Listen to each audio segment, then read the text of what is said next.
Across a number of different videos, you guys have asked a number of questions about 1. How to tell what student type you are, and 2. Which schools fall into each of the respective 4 categories. So I thought that was a perfect time to release a video answering these very questions in this video. Before we start though, if you'd like to see the potential impact of applying to the wrong type of school, stop this video, head to this one, Why You'll Never Get into Stanford, and then return back once you're complete with it. Now, with all that being said, let's jump into the first part of this video, identifying which student type you fall into when applying to college.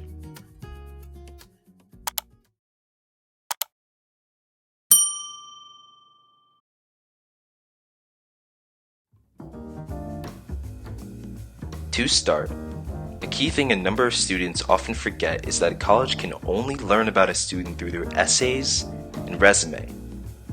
That's it. What is presented is all that they'll know.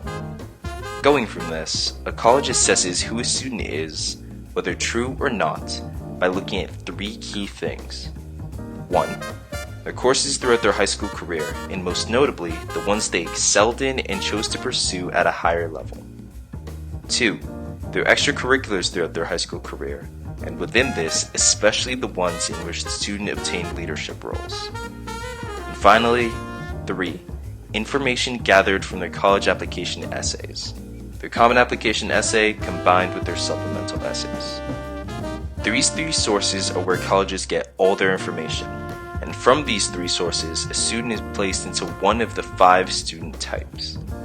This pentagon highlights the 5 spokes representing the 5 student types. To start, we have the Humanities intellectual. This is a student who excels in the humanities space and has a keen eye and passion for it. Following, we have the sharp social scientist. This is a student who has a very clear interest in the social sciences and expresses that in all parts of their application very clearly. Next, we have the STEM scholar. This is a student who thrives in the STEM space and is a master of a number of STEM disciplines. Afterward, we have the athletic academic. This student is a little different in the fact that they aren't as academically focused as the other types on this list, but instead stand out due to their athletic prowess. Finally, we have the professional polymath, a different and much rarer student type that can do it all. They have all the intellectual and academic achievements of the other students combined with an impressive athletic portfolio topped off with an incredible leadership profile. If you'd like to learn some more about the different schools and different student types, stop this video and watch this one before moving forward. Every student will have different sections on each of the different axes. However, a student's type is predominantly defined by the axis where they have the strongest point. For example, this student, while fairly strong as a humanities intellectual, sharp social scientist, and athletic academic, they are strongest as a professional polymath, so that would be their student type. Similarly, this student has 2 strengths as a humanities intellectual and a sharp social scientist. However, since they have a bit more of a strength as a sharp social scientist, they fall into that category. The key question a student needs to ask themselves are, which would be very similar to those a college will ask of them when considering their application, are 1. What types of classes does the student take in high school? 2. What types of extracurriculars does the student tend to gravitate to? 3. Which extracurriculars does the student tend to dedicate most of their time to? And 4. Where does the student's academic strengths lie? Answering these questions will help a student see what type of student they are, as well as how they're presenting themselves in their college application. Now, if you're unsure and would like to know what type of student you are and which category you fall into, click the link in the description box below to take a quiz and find out your student type. It's the very first step in knowing which colleges to apply to and how to put yourself in the best position to get into them. Now that we've talked about how to identify which type of student you are, let's talk about which schools are best for each type of student. Before we get into that though, let's talk about these numbers right here. These numbers are what we call ARMs, not adjustable rate mortgages, but acceptance rate multipliers. The way this works is that when calculating the average acceptance rate for a particular type of student at a particular type of school, you'll take the average acceptance rate for the school and multiply it by the average acceptance rate multiplier for the student type at that particular school type. For example, Harvard is a political science paradise with an average acceptance rate of 5%. A humanities intellectual applying to Harvard will have an average acceptance rate of the average acceptance rate of the college, 5%, multiplied by the average acceptance rate multiplier for a humanities intellectual applying to a political science paradise, 0.7. In other words, the average acceptance rate for a humanities intellectual applying to Harvard will be about 3.5%. Another example is a professional polymath applying to NYU. NYU is a humanities haven with an average acceptance rate of 21.1%. A professional polymath applying to NYU will have an acceptance rate of 21.1% multiplied by the acceptance rate multiplier for a professional polymath applying to humanities haven, 1.79. This leaves us with an average acceptance rate for a professional polymath applying to this type of school at about 37.8%. A final example, one covered in this video, is that of a sharp social scientist applying to UC Berkeley. UC Berkeley is a business borough with an average acceptance rate of 17.5%. A sharp social scientist, having an acceptance rate multiplier of 1.17 for business boroughs, will have an average acceptance rate of about 20.5%. Mixing and matching these numbers and multipliers, a student can set themselves up to apply to schools where they'll have the biggest advantage and odds of being accepted in the following school year. But before they do that, it's crucial to know which schools fall into each of the different 4 school categories. And that leads us right into our next point.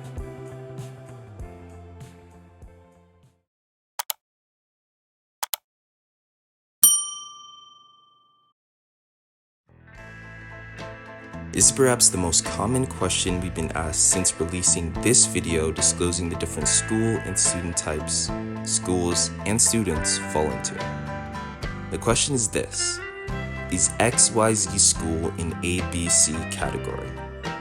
So we thought it would be a perfect time to go for a list of 40 schools, 10 schools for each school type, and classify them into each of the 4 school types. In the description box below, you can find a link to a PDF of these schools so that you can save this information for future use and reference it later when selecting schools or thinking about which schools you may want to attend in the future.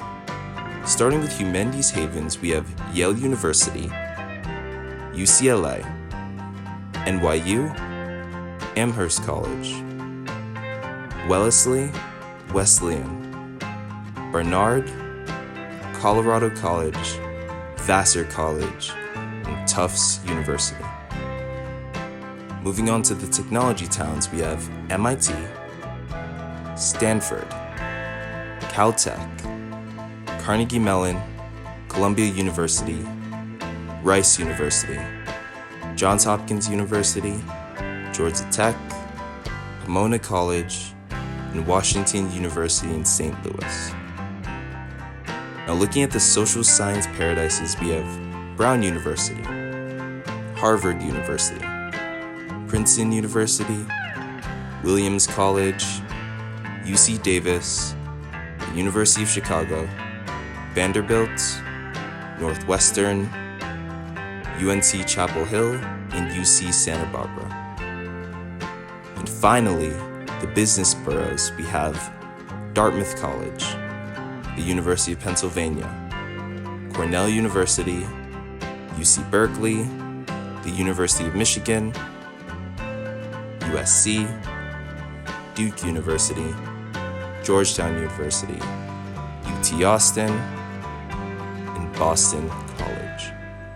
This, of course, isn't an exhaustive list. However, if you're looking for a list of 100 schools, 25 for each school type, check out the links in the description box below for a short quiz to help you identify which type of student you are and the type of school which would be best fit for you. And on top of that, a list of 100 schools to choose from to help put you in the best position to succeed.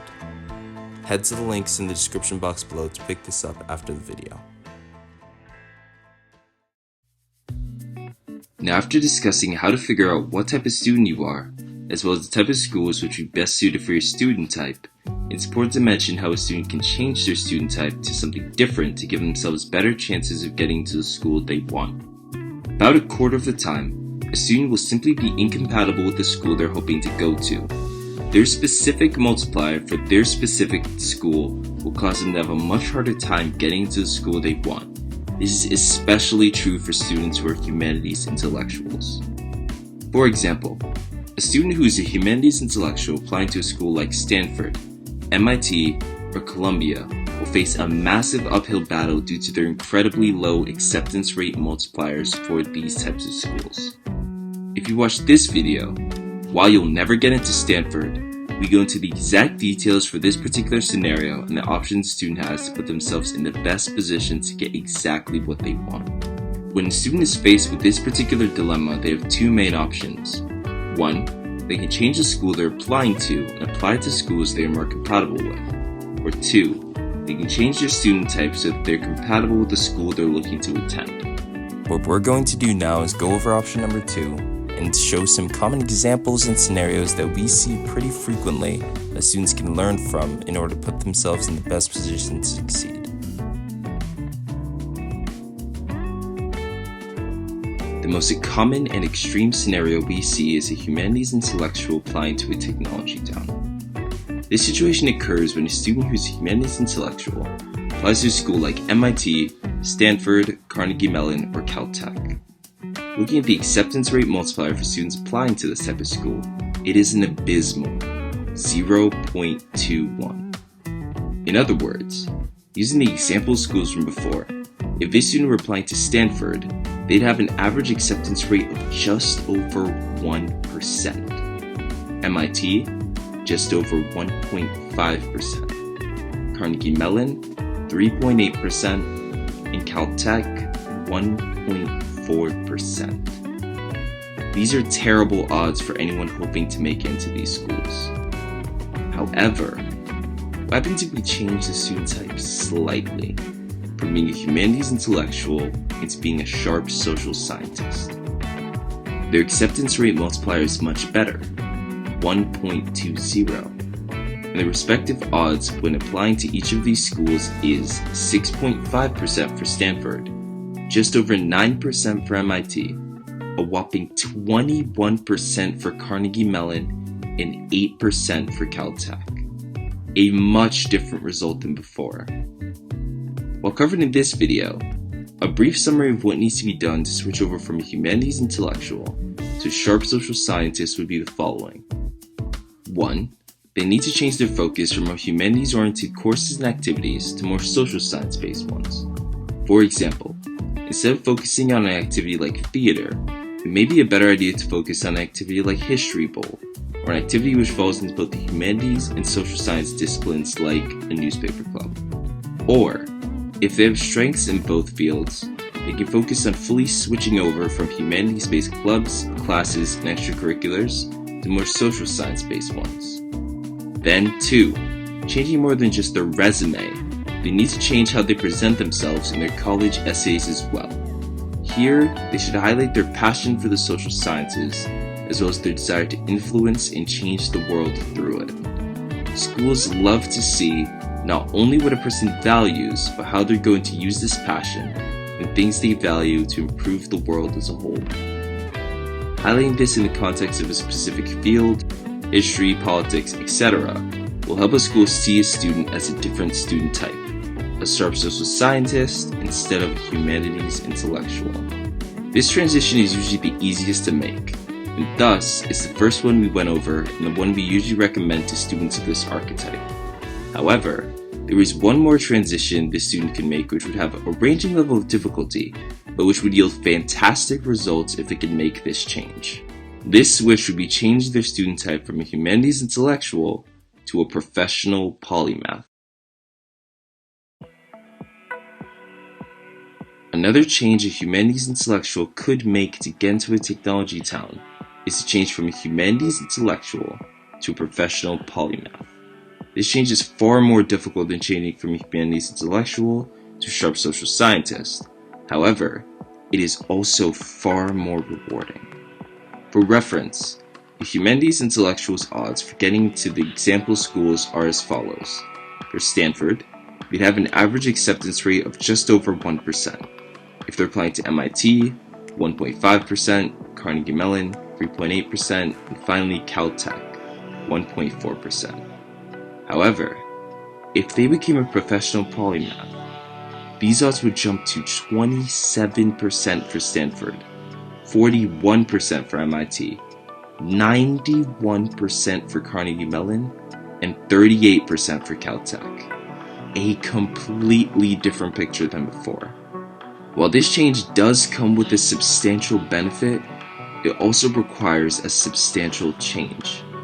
Out of all the student types, the professional polymath is the most highly sought after by colleges because it is both the rarest and most diversely talented. This is why across the board, schools tend to select this type of student at a higher rate than other types of students. To become this type of student, a student must have skills in at least 2 of the 3 core disciplines. The 3 core disciplines being maths and sciences, social sciences, and humanities, as well as significant athletic and leadership components. For example, a student who has an extraordinary ability in the maths and sciences, as well as an exceptional skill in the social sciences, would be considered a professional polymath if and only if they have strong athletic and leadership components as well. On the flip side, the same student who has exceptional abilities in the maths and sciences and social sciences without these athletic or leadership components would either be considered a STEM scholar or a sharp social scientist, not a professional polymath. The key to being a professional polymath is having and demonstrating an exceptional ability in 2 or more of the 3 core disciplines to fill the academic flexibility schools are looking for, and then once that is covered, then a student has to add in an athletic and leadership component to their resume. These 2 additions are perhaps the most difficult part in becoming a professional polymath, because 1, when adding them, it tends to affect how well a student does in their other classes, and 2, very few students are able to maintain leadership, athletic, and academic achievement for at least 3 years of their high school career. However, going back to the example posed above, what the humanities intellectual would need to do is this. 1, they'd be much better off adding skills in the social sciences to their prowess in the humanities fields. Similar to how a humanities intellectual can change student types to become a sharp social scientist to have an advantage of applying to technology talents, in this case, they want to not just change their student type, but combine it with another to show how versatile they are in both fields. Doing this will show the college they're applying to their intellectual horsepower and capacity to be multi-talented and a valuable individual on campus. Exactly what every college is looking for. Now, the way they do this is by participating in both humanities and social science clubs and activities, taking both humanities and social science classes, and more importantly, acquiring leadership roles in both their humanities and social science clubs. This lets the college know that this individual is not only competent in the other core subject area, but in fact excels in it. Having covered how to add the academic and extracurricular portions of a student's resume, now let's dive into the last and most difficult part to add, the athletic component. A key part of being a professional polymath is athletic ability at a significant level. While a student need not be the best at their school or state, competing at an elite athletic level, such as being on your varsity team for your chosen sport in your high school and having leadership role on that team, is what separates a professional polymath from other students and makes them so rare to find. While I don't have any particular advice for students as it relates to the particular sport they should select and the type of leadership roles they should look for, one thing I can say for anyone embarking on this journey is that consistency is key. Colleges love to see people stay consistent with an activity over an extended duration of time. Furthermore, by staying consistent, you give yourself the opportunity to 1. Develop an activity and become exceptional at it, and 2. Attain those critical leadership roles that will separate you from everyone else.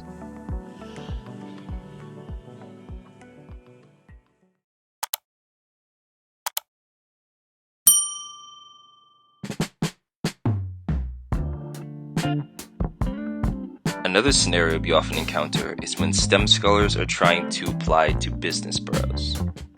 While this type of student already gets a slight boost in their odds when applying to these types of schools, following this advice will put them in an even better position to get exactly what they're looking for. For this type of student, there are truly only two changes they could make which would increase their odds of going to the schools they want in a significant way. 1. They could opt to change lanes entirely and become an athletic academic. This would change their multiplier from 1.15 multiplier to 1.79 multiplier for getting into these types of schools. As an example, if a STEM scholar was applying to a school like the University of Pennsylvania, their odds of getting into the school would be about 10.4%. 9 times their multiplier, 1.15, 10.4%. However, if they changed student types and became an athletic academic instead, those odds would jump from about 10.4% to a whopping 16.1%. They jump from a 1 in 10 chance of getting into the school to about a 1 in 6 chance of making it in. The way they'd go about making this change is fairly straightforward. They would need to go all in on their sports and become one of the premier athletes for their chosen sport. In other words, this means that this student would need to become in the top 1% of the athletes in that given sport in the country in order to catch the eye of potential recruits and make it to a top level school. While fairly straightforward, this is by no means easy. But if this type of student is able to make this change, it will increase their odds of making it to these types of schools significantly. Now, the other option this student has, which, depending on the student, may be much more difficult, is becoming a professional polymath. In this case, this student faces difficulty that sharp social scientists and humanities intellectuals don't face. While they may be a master of the STEM discipline, to become a professional polymath, they need to step outside of that discipline completely and take on a completely unrelated discipline in either the humanities or social science fields. The specific field a student of this type chooses to take is up to them and depends on their specific skill sets and interests. But what we suggest students of this type to do, if they aren't sure where to start or are worried about what to take on, is to explore passions they already have or are curious about in these different fields. Or, if they don't want to stray too far away from the STEM discipline, they can choose clubs and extracurriculars that tie these two fields together or contain elements of both. Like, for example, a Jeopardy club or a trivia bowl. This way, they can combine the interests they already have while also exploring interests in other disciplines before fully diving into the other disciplines to spread out their talents. Now that covers the academic aspect of being a professional polymath. Now here comes the difficult part, the multivariate leadership and athletic prowess this student type has. Adding extracurriculars and clubs outside of the STEM field isn't enough to fully transition the student from a STEM scholar into a professional polymath. A critical part of being a professional polymath is being a leader. Beyond that, being a leader in many different disciplines and activities. While it's critical that this type of student develop and attain leadership roles in the STEM fields they naturally gravitate to, they also need to attain leadership positions in the other disciplines outside those in the STEM fields. This means that they need to find clubs, activities, and sports where they'll have a good chance of not only excelling, but also obtaining a leadership role. This part is perhaps the most difficult part of becoming a professional polymath. Balancing all these priorities while maintaining stellar grades and active participation in all parts of your life is what makes this student type so incredibly rare and so highly sought after by other colleges. However, if one does manage to pull this off, it increases their odds of getting to schools they want tremendously. In this case, with a STEM scholar applying to a school like the University of Pennsylvania, their odds would jump from 10.4% to an incredible 32.6%. A huge increase from 1 in 10 chance of making it to the school to about a 1 in 3 chance of making it into the school. Thank you for watching. I appreciate you watching all the way until the end of the video. Now, this video was supposed to be released last May.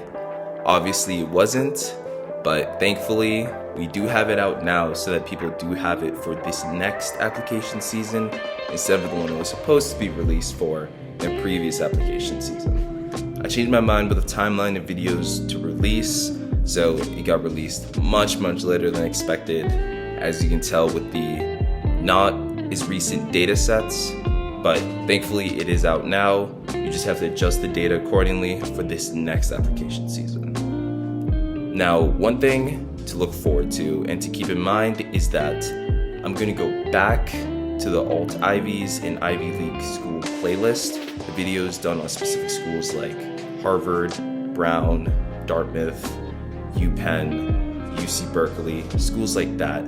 Just like with the schools done on Stanford and Princeton, I'm going to go into these specific schools and how a person can get into those specific schools with some different tips, tricks, and strategies to help them get there.